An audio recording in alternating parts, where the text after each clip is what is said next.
Margaret checked her rear-view mirror at exactly 7:15 a.m., counting heads like she'd done every school day for 12 years. 23 children, all accounted for, all safe. Then she saw the black SUV with tinted windows that had been following them for the past 4 miles. Same vehicle, same distance, professional surveillance.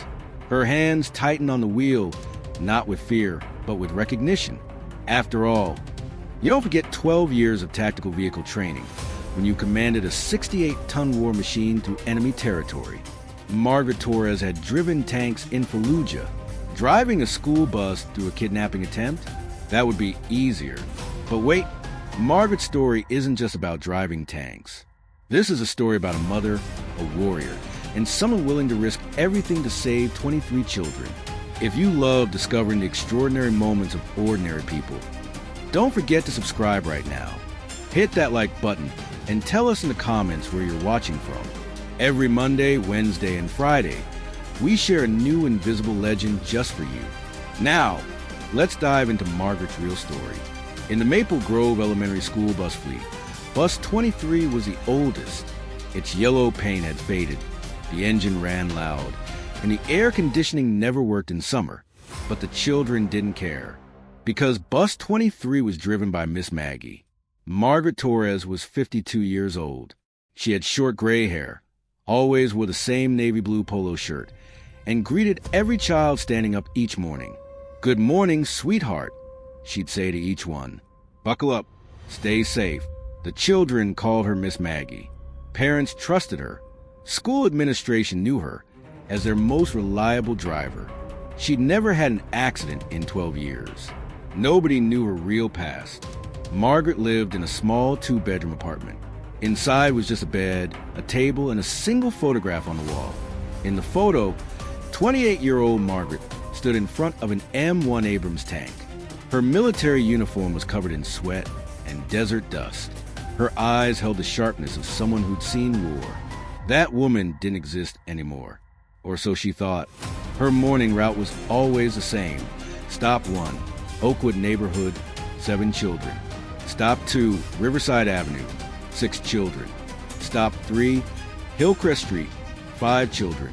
Stop 4, Pinewood Drive, 3 children. Stop 5, Elmwood Boulevard, 2 children. Emma Martinez and her brother Lucas. Emma Martinez was 7 years old. Her hair was in 2 braids, and every morning she'd show Margaret a drawing. "Miss Maggie, look, I drew you." Margaret would smile every time and say, "That's beautiful, sweetheart." Emma's father was federal prosecutor Daniel Martinez. He was currently the lead prosecutor in a major case against the Sinaloa Cartel. The case was in national news. The cartel's highest-ranking members had been arrested, and the cartel was famous for retaliation. Margaret knew this, because every morning when passing Emma's house, she'd notice the same black SUV, different parking spots, but always there. The first week, she thought it was coincidence. The second week, she grew suspicious. The third week, she was certain. Today was the 4th week. And the SUV wasn't just parked anymore. It was following. At 7:15 a.m., Margaret pulled away from Elmwood Boulevard. 23 children were on the bus. All safe, all innocent. She checked her mirror. The black SUV was 2 cars back. Tinted windows, covered plates. Margaret's pulse didn't quicken. In Iraq, this happened every day. Surveillance, following, pre-attack preparation. But this time, the target wasn't a tank. It was 23 children. Margaret reached for her radio. School security frequency. Central, this is Bus 23. Status report. Following vehicle, black SUV, covered plates. Moving from Elmwood to Main Street. Request advice. The response was delayed 10 seconds. Then the voice that came back wasn't the school administrator. It was deeper, more serious. Bus 23, this is Federal Security Coordinator. You've been identified. Your authorized code red. Deviate from standard route. Take children to safe zone. Police en route. Margaret's hand trembled on the wheel. Code red. Emergency. Life threat. Understood. Central. Which safe zone? Uploading map now. Bus 23, Margaret. Federal Prosecutor Martinez's children may be targeted. Can you do this? Margaret checked her mirror again. The SUV was closing in. No longer 2 cars back. Just one. Behind her, Emma Martinez was laughing, talking with her brother, showing her drawings. Sweet, innocent, unprotected. An old training rule echoed in Margaret's mind. Protect civilians. At all costs. Yes, Margaret said into the radio. I can do this. Margaret turned right before reaching Main Street, deviated from the standard route. Some of the children noticed. Miss Maggie, this isn't the way to school, said 10-year-old Tyler. Margaret turned back and smiled. Today we're having a little adventure. Kids, we're taking a different route. The children cheered with excitement. For them, this was just fun.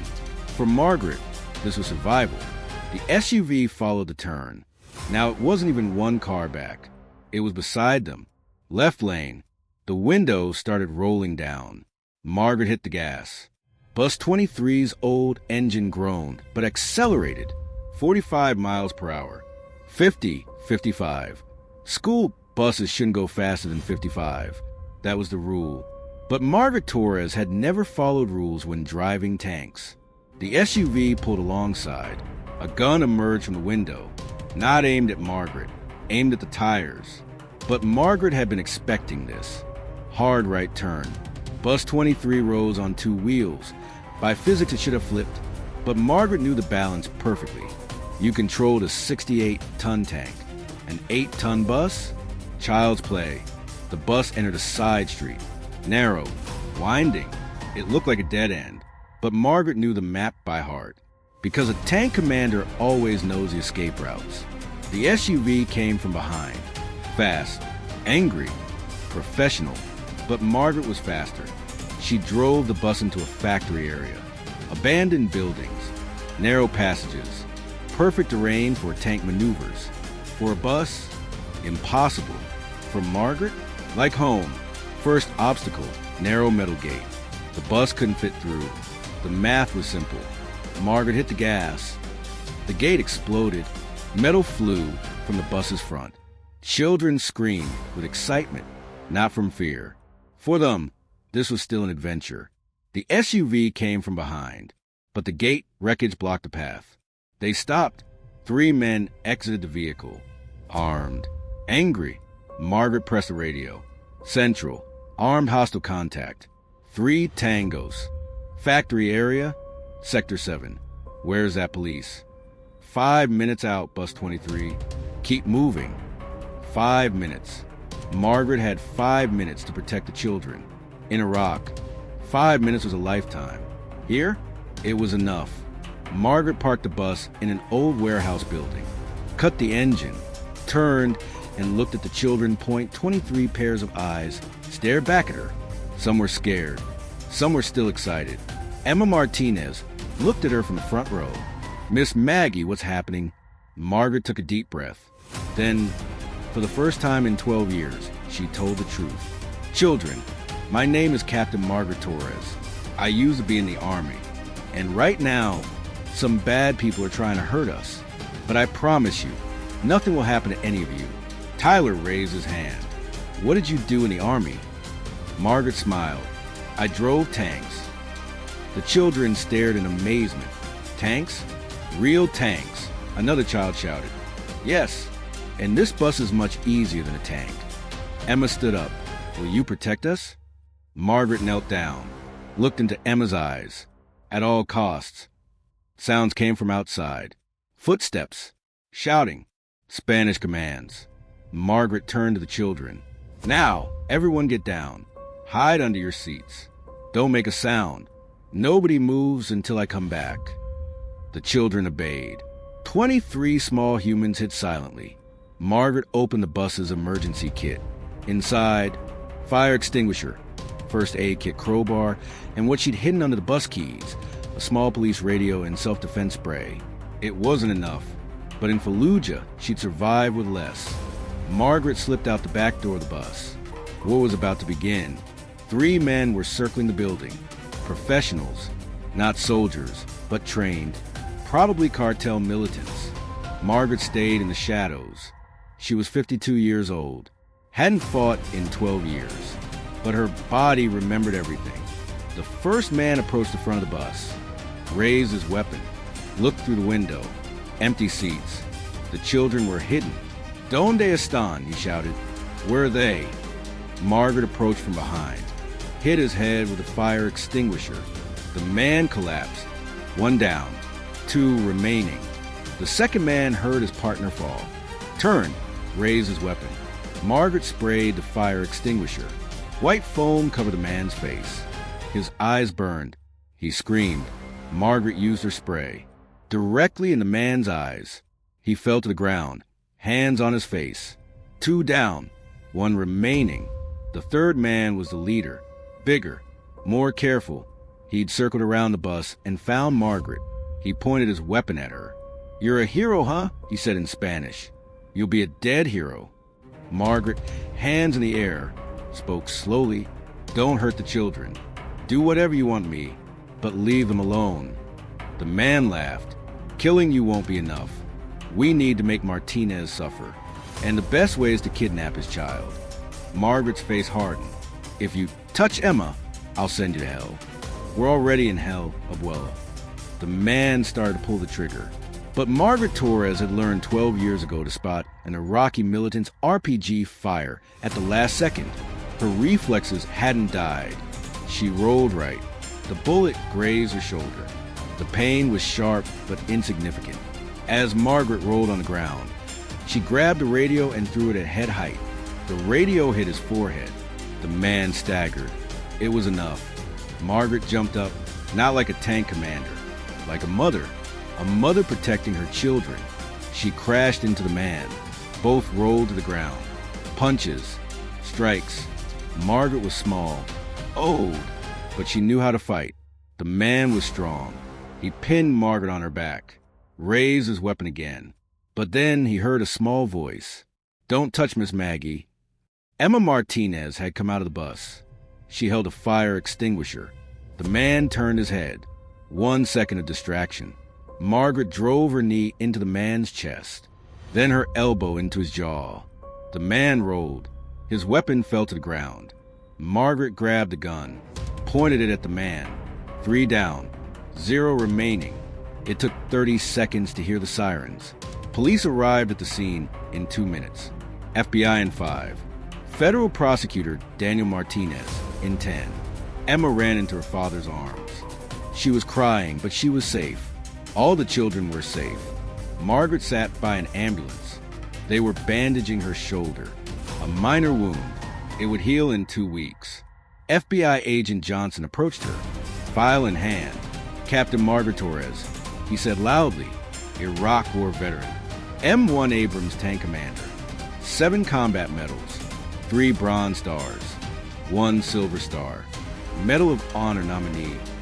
The surrounding police officers turned, looked at Margaret. This quiet, humble bus driver was actually a war hero. "Why didn't you tell anyone?" Johnson asked. Margaret looked at the children, all wrapped in blankets, clinging to their parents. They were safe. They were free. Because the war was over. Margaret said quietly, "I just wanted to drive children to school." Johnson nodded. "What you did today, this was a warrior's work." "No," Margaret corrected. "This was a mother's work." The following week, Maple Grove Elementary School held a ceremony. Margaret sat on stage, wearing her military uniform, all her medals on her chest. But sitting beside her was more important. 23 children, all safe, all happy. The school principal spoke. "Today we honor a hero. Captain Margaret Torres saved these children's lives. But more importantly, she showed us true courage." The crowd gave a standing ovation. Emma Martinez came on stage. She held a drawing. "Miss Maggie," she said in her small voice, "I drew you, but this time I drew you with a tank." The drawing was simple, but beautiful. Margaret stood in front of a tank, but on top of the tank, a school bus was drawn, and written on it, "Miss Maggie, our hero." Margaret couldn't hold back her tears. Daniel Martinez came on stage, extended his hand to Margaret. "You saved my daughter's life," he said, his voice trembling. "How can I thank you?" Margaret smiled. "By putting her on the school bus every morning, because that's the safest place." 6 months later, Margaret still drove Bus 23, but she was no longer just a driver. She was a legend. The children started calling her Tank Lady. Parents specifically requested her, and school administration gave her a new title, Director of Security and Transportation. But for Margaret, nothing had changed. Every morning at the same time, she'd start Bus 23's engine. Every morning, she'd follow the same route. And every morning, she'd check her mirror, not just for following vehicles, but to make sure they were safe. Because Margaret Torres was a tank commander. But more importantly, she was a protector. And some people never really retire. Only the people they protect change. If there's one thing to learn from this story, it's this. Heroes don't always wear uniforms. Sometimes they drive buses. Sometimes they serve coffee. And sometimes they're just there for your safety. Never judge by appearance. Because the greatest strength is the strength that waits silently. Don't forget to subscribe to Invisible Legends. New legend every Monday, Wednesday, and Friday. Where are you watching from? Drop a comment. We love hearing from our viewers around the world.